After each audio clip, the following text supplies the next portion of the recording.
mistério dos Reis Magos é o que você vai ver agora no programa Apostolado na TV.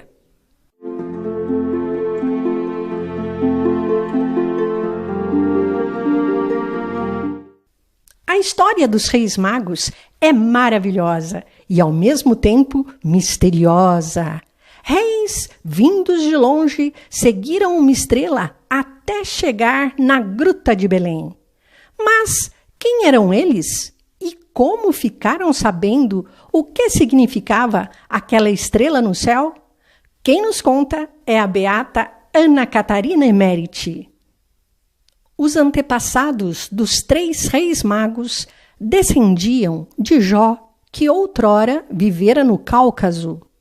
Um discípulo de Balaão anunciara ali a profecia que apareceria uma estrela que seria o sinal do Salvador. Essa profecia teve grande aceitação. Por isso, construiu-se uma torre alta numa montanha. Muitos sábios e astrônomos viveram ali alternadamente. Tudo o que notavam nos astros, escreviam e ensinavam a todos. Os chefes da tribo de Jó também receberam uma revelação. Os chefes de uma tribo da terra de Jó, numa viagem ao Egito, na região de Heliópole, receberam por um anjo a revelação de que o Salvador nasceria de uma virgem e seria adorado pelos seus descendentes. Eles mesmos deviam voltar e estudar os astros. Esses medos começaram então a observar as estrelas. Diversas vezes, porém, caiu esse estudo em esquecimento por causa de vários acontecimentos.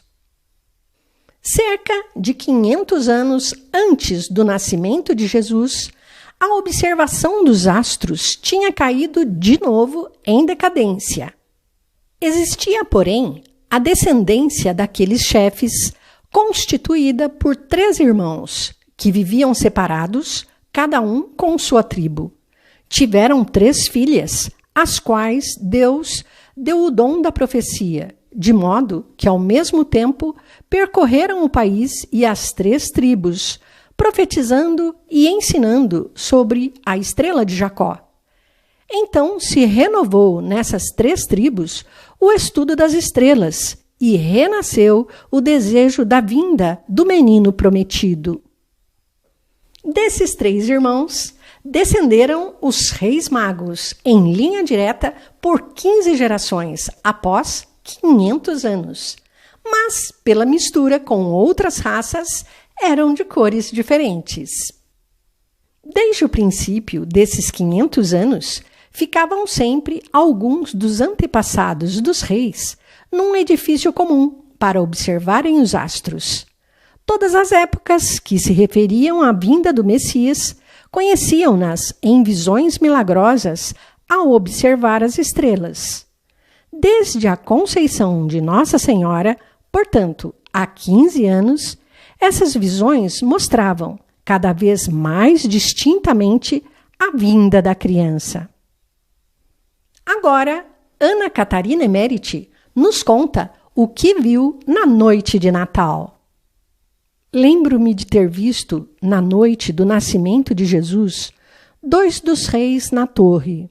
O terceiro, que vivia a leste do Mar Cáspio, não estava com eles.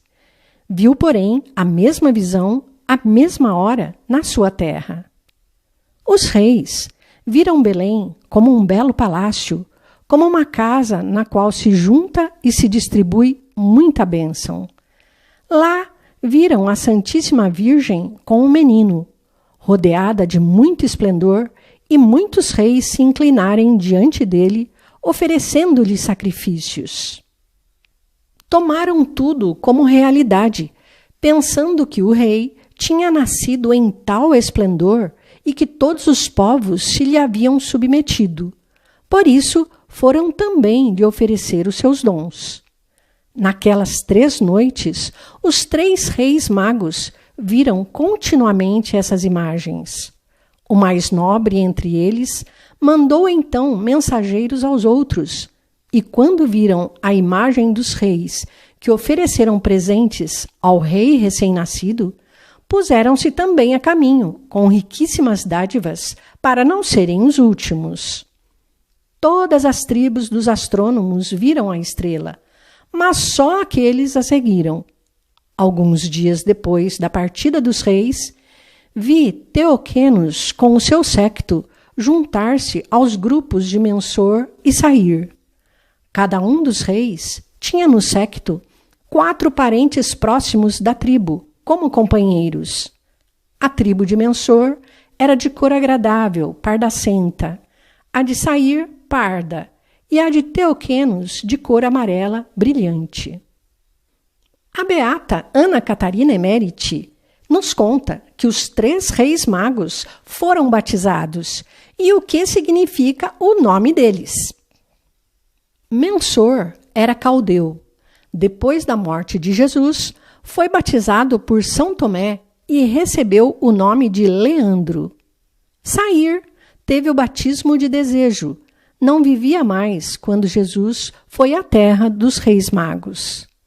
Teoquenos veio da Média e era o mais rico. Foi batizado e chamado Leão por São Tomé. Deram-se aos reis magos os nomes de Gaspar, Melquior e Baltazar, porque estes nomes lhes designam o caráter. Gaspar vai com amor. Melquior aproxima-se humildemente. E Baltazar age prontamente, conformando a sua vontade com a de Deus.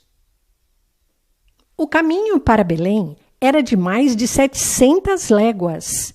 Os reis percorreram um caminho em 33 dias, viajando muitas vezes dia e noite. A estrela que os guiava era como um globo brilhante. Um jorro de luz emanava dela sobre a terra. Vi finalmente chegarem os reis à primeira vila judaica. Ficaram, porém, muito acabrunhados, porque ninguém sabia coisa alguma do rei recém-nascido. Quanto mais se aproximavam de Jerusalém, tanto mais tristes ficavam, pois a estrela se tornava muito menos clara e brilhante, e na Judéia a viram raras vezes. Quando pararam fora de Jerusalém, desaparecera totalmente. Falaram da estrela e da criança recém-nascida, mas ninguém quis compreendê-los.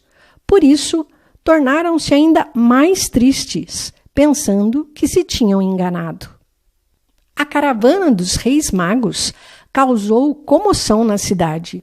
Já era tarde da noite, quando Herodes mandou chamar Teoquenos ao palácio e convidou os reis a virem apresentar-se na manhã seguinte. Herodes enviou alguns criados a chamarem os sacerdotes e escribas, que se esforçaram por sossegá-lo. Ao nascer do dia, se apresentaram os reis a Herodes e perguntaram-lhe onde estava o novo rei dos judeus, cuja estrela tinham visto e ao qual tinham vindo adorar. Herodes ficou muito inquieto, informou-se mais sobre a estrela e disse-lhes que a profecia se referia a Belém. Aconselhou-os a irem silenciosamente a Belém e voltarem depois a informar-lhe, pois que também queria adorar o menino. A caravana dos reis saiu de Jerusalém. Vendo de novo a estrela, deram um grito de alegria. Ao cair da noite, chegaram a Belém. Então desapareceu a estrela. Muito tempo ficaram diante das portas, duvidando e hesitando, até que viram uma luz brilhante ao lado de Belém. Então, tomaram o caminho para o vale da gruta, onde acamparam. Apareceu então a estrela por cima do outeiro da gruta, e uma torrente de luz caiu verticalmente sobre este.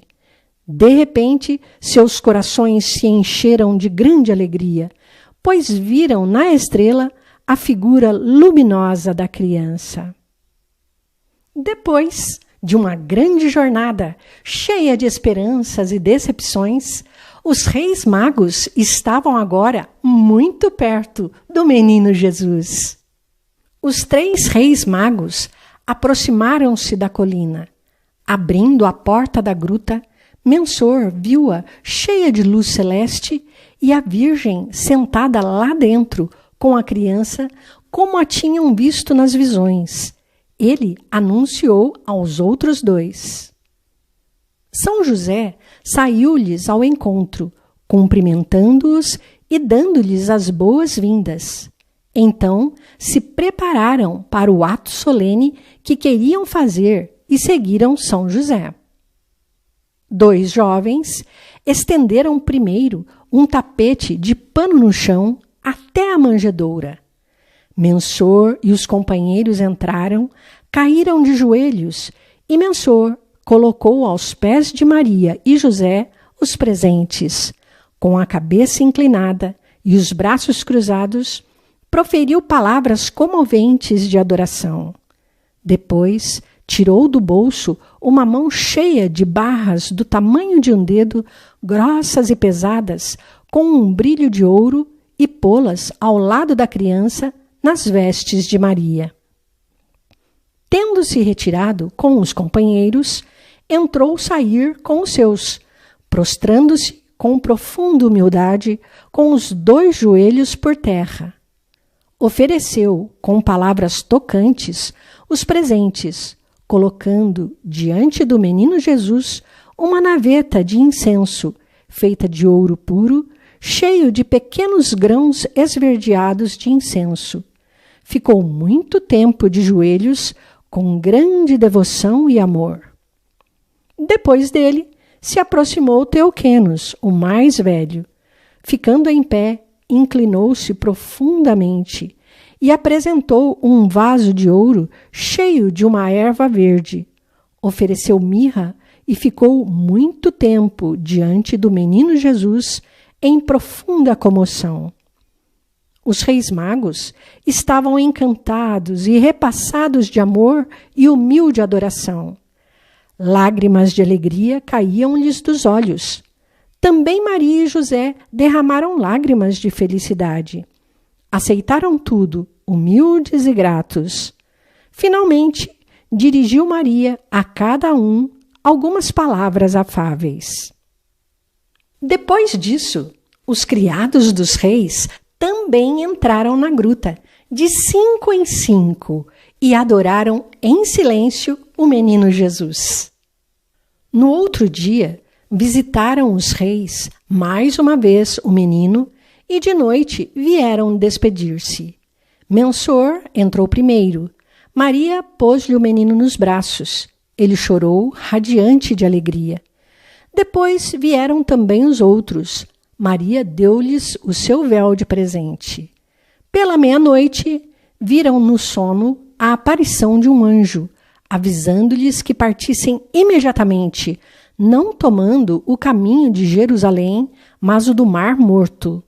Com incrível rapidez, desapareceram as tendas, e enquanto os reis magos se despediam de São José, já o séquito estava caminhando a toda pressa, em 3 turmas, para leste, com rumo ao deserto de Engade, ao longo do Mar Morto.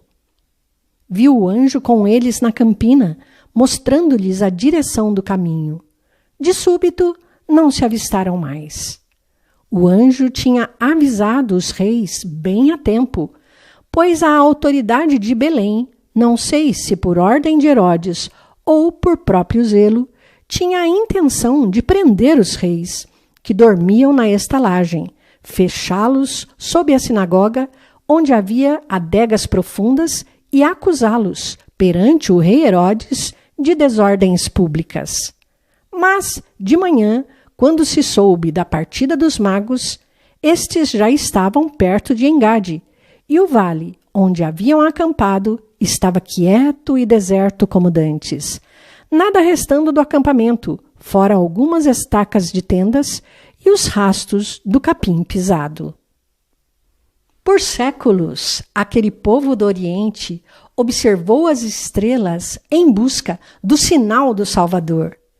3 reis magos caminharam 33 dias seguindo a estrela para encontrar o menino Jesus. Só Deus pode criar uma estrela para guiar os homens e parar exatamente em cima do presépio. Vamos nós também seguir a estrela, que é Jesus, pelo caminho que nos leva ao céu.